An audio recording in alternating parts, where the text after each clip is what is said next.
görüşümüz gerek bu. Evet, kendi tuğla. O yüzden mi ağlıyor? O yüzden mi ağlıyor? Evet, o yüzden ağlıyor. Göremediniz. Göremedim. Bu yüzden mi ağlıyorsunuz? Evet, o yüzden Evet, ağlıyor. evet alıyorum. Çok seviyorum. Pasport test, bizim o yüzden çıkmak internet test. İyisiniz inşallah. Nasıl? Evet, nasıl? Başbakan Salam olsun. Aleykümselam. Başbakan Erdoğan'ı girerken gördünüz mü? Yok, görmedik ya. Görmedik ya. Göremedik ya nerede bir şey.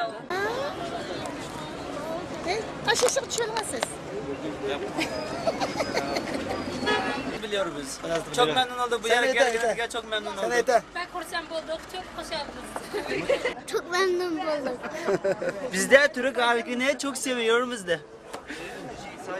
Türk halkını çok seviyoruz. Sizin isminiz ne? İsmim Ali. Ali ne? Ali. Ali Asadullah.